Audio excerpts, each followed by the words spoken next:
3 mystery box rounds. 2 art teachers, just one chance to create frame-worthy artwork. Who will make their mark? The challenge? Art teachers just like you tackle lesson planning with a mystery box filled with unexpected surprises. Who will stand out?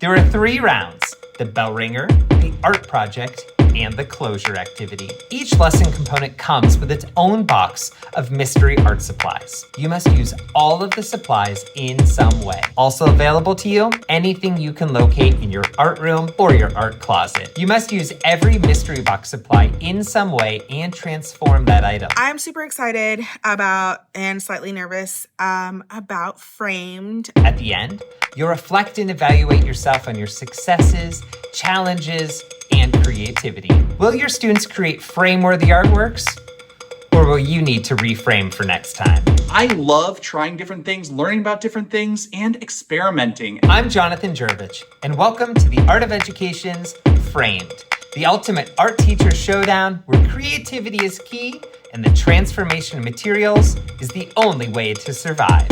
In today's episode, we have 2 art teachers who are going to explore careers. Kids are asked when they are so young, what do you want to be when you grow up? A creative exploration about possibilities for their futures could be so exciting. Even though I am certain my fellow art teachers, we have the best career around.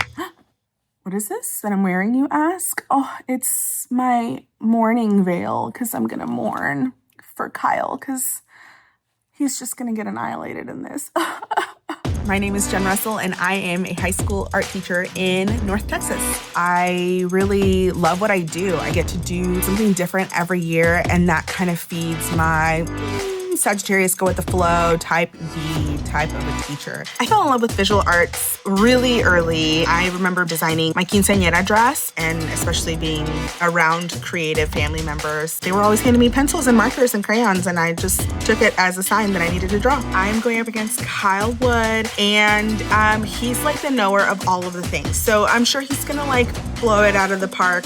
Hi, art teachers. I'm Kyle Wood. I teach K-12 art in the suburbs of Chicago. In addition to teaching, I also used to write for the Art of Ed magazine, and I host the podcasts Who Arted and Fun Facts Daily. I've seen Jen online. She's good. I'll be okay, as long as it's not like painting, drawing, sculpture, collage, found objects, printmaking. If we can just avoid media, I got this. I love this wild duo that we have competing in this episode. I feel really bad for Kyle.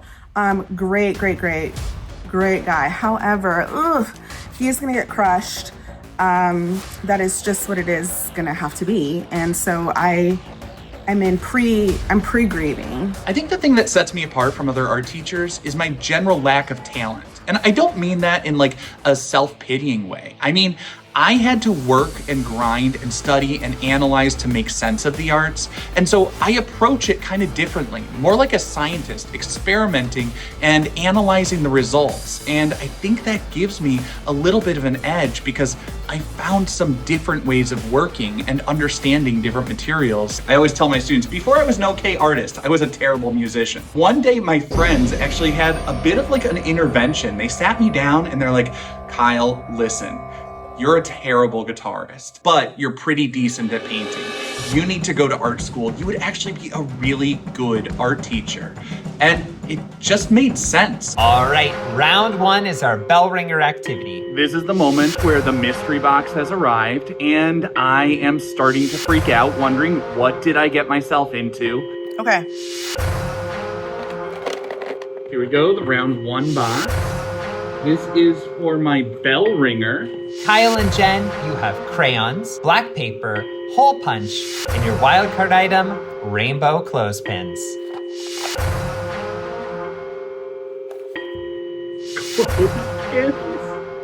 I gotta do a Bellringer with clothespins? Both contestants will have access to the Flex resource 60 Visual Art Careers. Everything has career exploration, which I love because this is what we're doing kind of around this time of the year. I think what I'm gonna do is a little bit of printing with found objects. I'm gonna use these to create some different textures. I'm gonna be grabbing some bottles of fluorescence tempera paints and texture plates and foam rollers. We'll talk about different careers in the arts and start with a little experimentation. But then these crayons, that becomes a little bit difficult. I mean, how do you work with crayon on black paper? I'm gonna have to think about that. Looks like you might also have quite the mess on your hands with this idea. Subscribe for more fun and inspiring art teacher videos just like this one. I have a couple of thoughts on these. Either they could be adorable holders for their little, almost like trading cards, and they could be holders, but then you're not really transforming this, which I kind of really want to do. Okay, I thought about turning them into people that have to do with their careers. So you would have to like dress them, and what would an art director look like? This is your body. But I don't know if that my kids are gonna go for that. I don't know. I'm gonna sell it to them. They would have to explore the career. It is a small enough class to where we can do this a couple of times. That is my thought. That's my thought. The idea to make the clips into little characters, I can't wait to see if that pans out. I'm gonna have students work everything using black construction paper. The crayons, I am melting down so we can get sort of marbly look of different colors of wax flowing together in like an acrylic pour style thing. The clothespins we're gonna be using for basic found object printing. I'm hoping students will make some interesting patterns and designs, just dipping those in paint and applying it to the black construction paper. The careers in our anchor chart, I'm gonna be using that for just a discussion, getting students thinking and brainstorming about different applications of art and different ways these materials they're generating could ultimately be utilized. Comment below with what you would do with the mystery box items featured in this episode. We on our campus love to get clipped. So we consistently do these things where we write like a compliment on a clothespin and then we clip it and then we encourage people to like pass around their clips. We did this, so we wrote the career and then we did a short description on the back. Then we wrote down on the black paper why we felt that the person we were clipping would be good at that career in art.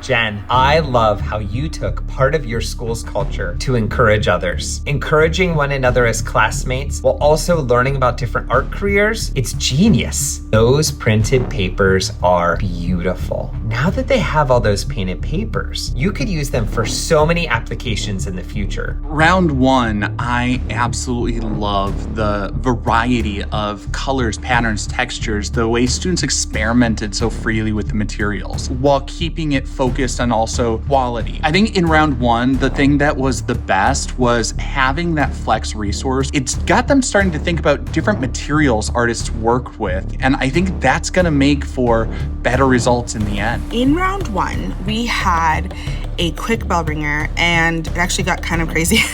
It took us a little bit, actually a little longer to do just because I actually had my students look up careers. If they didn't know what it was, and they got to kind of explore that on their devices. I think it went really well overall. It was interactive, it got them connected to each other, appropriate use of screens. So I think it went really well. Alrighty, round two is our art project. Round two.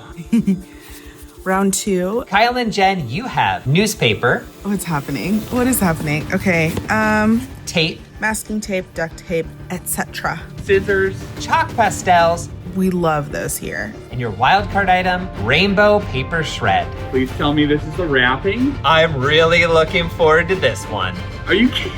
It's just the shredded material? What's going on? I'm hoping that Ha, we really threw you for a loop. this is packaging material. What am I gonna do with this? Do y'all hear it?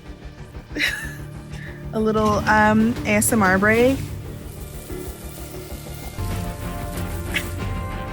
There are also 2 flex resources for this round. For elementary, we have Career Fashion Designer. For secondary, there is Career Fashion Designer. Y'all are trying to make me be like on Project Runway. This is gonna be a tough one. Let's go. I'm gonna give students a challenge and let them choose which career path they want to explore using the materials we created in round 1. I'm gonna set up stations. One station is gonna be for fashion designers. One station is gonna be for students who wanna act as architects of the future. Another station is gonna be for more like an industrial design challenge. Students are gonna make paper mache and they're gonna build us a rocket. Newspaper can be used as an embellishment in all these projects, taking sort of a collage approach. The chalk was a hard one for me, so I'm gonna have my students grind the chalk into dust and then float that on water and press papers to it so they can pull a colorful speckled print. And that will work well to make my alien skin texture and maybe some other fun embellishments. Aliens, outer space, rockets. The use of the Bellringer painted paper resurfacing for the art project. Perfection. Follow me on this journey, this process of thought. What if my students weren't the ones that were doing the project? What if I did the project and they were the directors? We allowed them to be the higher ups. I want them to be the head designer. My instinct is to do this as a class and have one collaborative project. We're under a time crunch, we're in a competition, and here's our challenge materials. Make it happen. Are you wondering, where can you get these resources for your own art room? Well, the Flex curriculum is K-12 standards-aligned art curriculum with lesson plans, resources, assessments, videos, and more. Did you know that Flex is a handy teacher guide? The guide will show you how to use Flex with a range of teaching styles and philosophies, providing tips for finding the content you need for your students, and more ways to make the most of this curriculum. Check out the link in the description box for more information. Newspaper. You had to give me newspaper.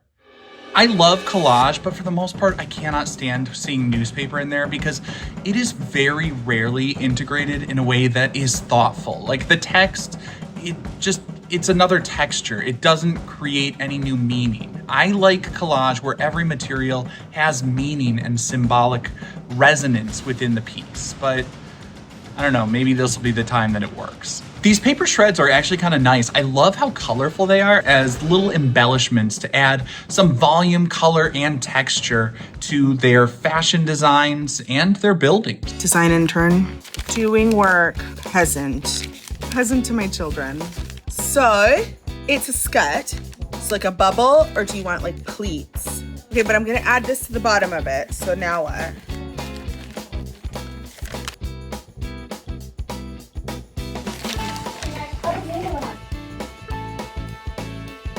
Okay, so my students made a lovely little alien that's gonna serve as the model for our fashion show. I did photocopy our alien to give students a little guide that they can then make a collage like dress form or other outfit onto and take a series of pictures we'll put into a slide deck as our interplanetary futuristic avant-garde fashion show. What if we had the opportunity to combine Kyle and Jenn's art project concepts? What if we did stations, but each station was a different fashion design team?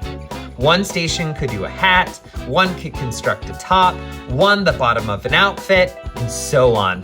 Ooh, there is such potential here. But for now, you two, I can't wait to see the final outcomes of your instruction.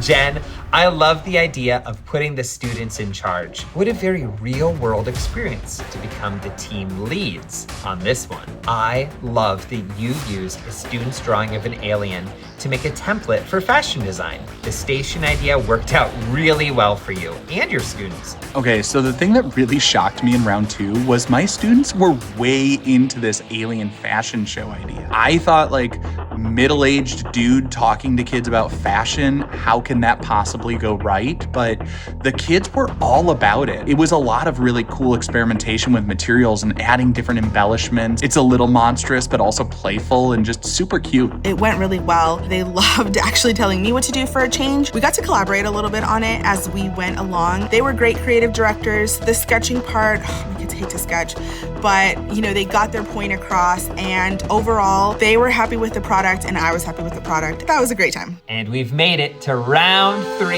our final round. I'm just gonna open it. I don't even know at this point. Welcome to Framed, where we just try our best. What is round 3 gonna be? I'm afraid to look at this. Contestants, you have washable markers, Colored construction paper. highlighters, and your wild card item, star cookie cutters. Okay, again, I feel like this is personal. For closure? Both contestants are getting the Flex resource, praise, question, polish, critique. Everyone's favorite, everyone's favorite. I can work with this. What's going on with these? What are we gonna do with these? What's this?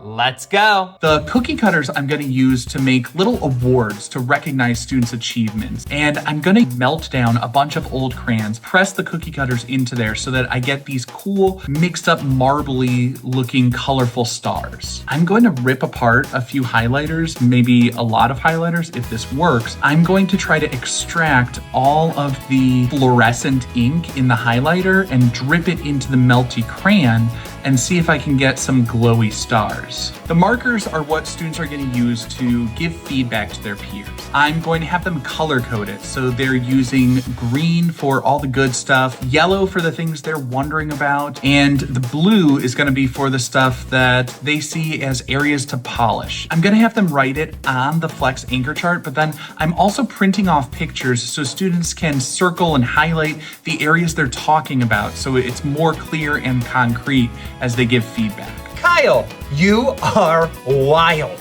I know art teachers have a reputation of turning everyday materials into magic, but you, my friend, are taking things apart, melting them down, using hot plates in the kiln, and squeezing highlighters. I can't wait to see how this all turns out.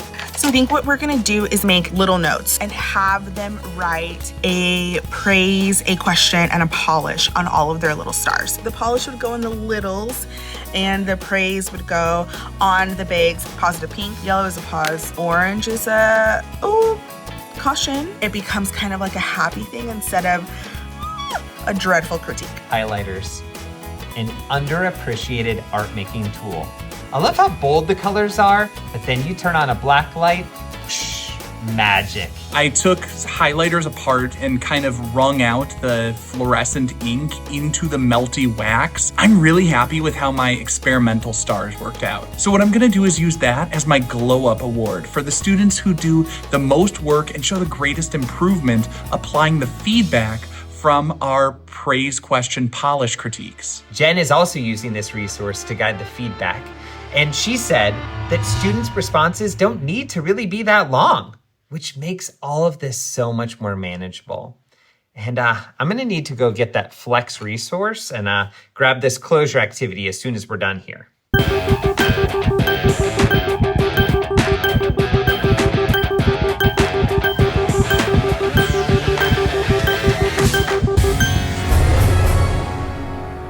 I love the idea of using those stars as a template. The size of the stars corresponding to the type of feedback. It's amazing.